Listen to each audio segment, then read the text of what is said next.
I've never needed a psychiatrist. Well, I can't say I never needed one. I probably should have had one.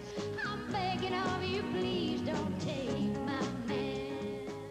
She has a couple of songs that bring tears to my eyes every time I hear them. I cannot resist you, and each time I kiss you, then everything goes up in flames.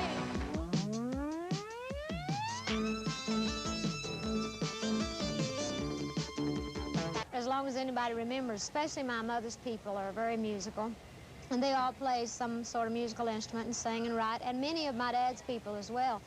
And I just remember loving music. I remember having a dream of wanting to be a star, wanting the attention, wanting to be rich, wanting to make people happy, wanting to be happy myself, wanting to travel. Good singing, I think is the same as good acting. She's a good singer, so, you know, it's not that big a surprise she was a good actor. But she had not acted ever before, and so it was a little bit of a surprise to us that she caught on so quickly and had such a sense of comedy. As long as I remember remembering, I remember having this dream to be out into the public and see the world beyond the Smoky Mountains, but to always stay close home, too. In this edition of Cover Story with Dolly Parton, we went home with Dolly to Pigeon Forge, Tennessee, just outside of Knoxville. Dolly was the fourth child in a family of 12 and left home at 18 for Nashville, where she first appeared at the Grand Ole Opry. And then she teamed up with Porter Wagoner to become a country music star. Don't try to cry your way out of this. In 1974, Dolly went on her own and established herself as one of the great stars at country music. The movie 9 to 5 made Dolly an international film star and got her an Oscar nomination for writing the title song of that picture. But the biggest thrill in Dolly's career has been the opening of Dollywood near her Smoky Mountain birthplace. The Grammy Awards, the Country Music Awards, the Gold and the Platinum Records, Oscar nominations, Golden Globe Awards, and the movie roles are all but threads in a many-colored, brilliant career of Dolly Parton, as we'll discover in this edition of Cover Story. There were rags of many colors, but every piece was small. Coat of Many Colors is my favorite song because of what it stands for and what it means to me personally. It kind of sums up how I feel about that attitude from my family, the philosophy that we had. My mother especially, had a great philosophy about life and raising kids, and she was the kind of person that would tell you that you're just poor if you think you are, because it's a feeling from inside, and there's richness, in the person, in the human being. And so that particular song always, I think, touches me more than any of the other songs that I've written. And from the time I was a tiny little child, I think I started writing songs when I was about 5 years old. Before I could write, I was making songs, and my mother used to write them down for me.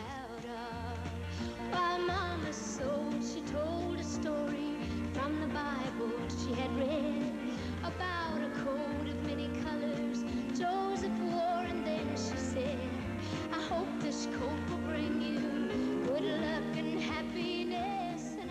And She has a couple of songs that bring tears to my eyes every time I hear them, and that's Coat of Many Colors and my Tennessee Mountain Home. I always cry when I hear those songs because I relate when you're raised up poor in East Tennessee and Appalachia with nothing but your loved ones.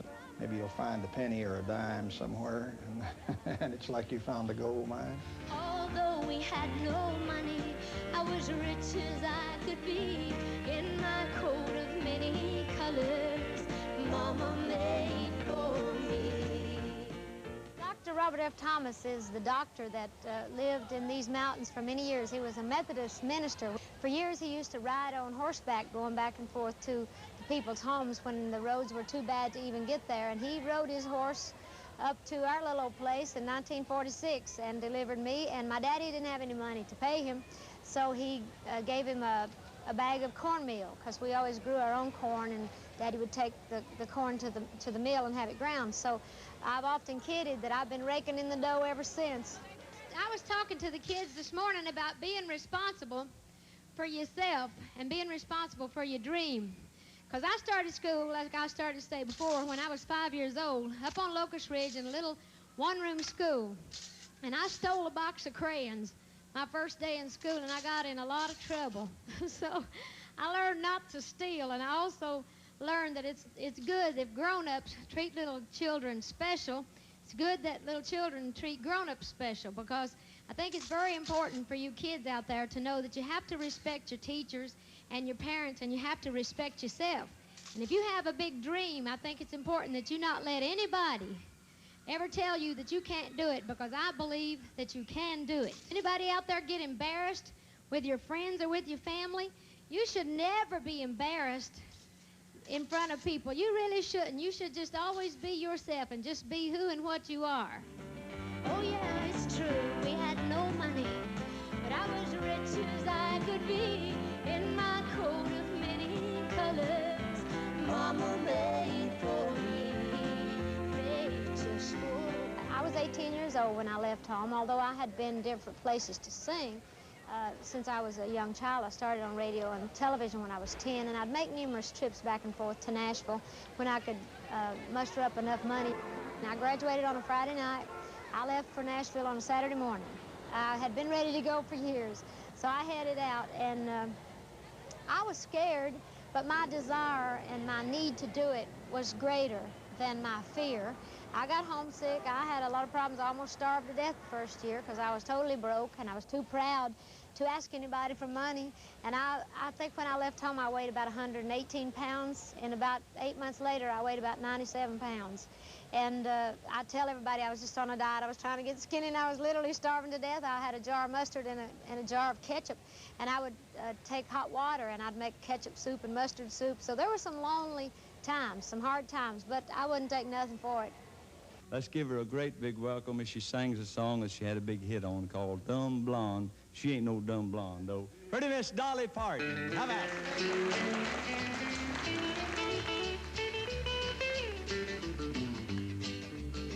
Don't try to cry your way out of this. Don't try to lie, or I'll catch you in it. Don't try to make me feel sorry for you.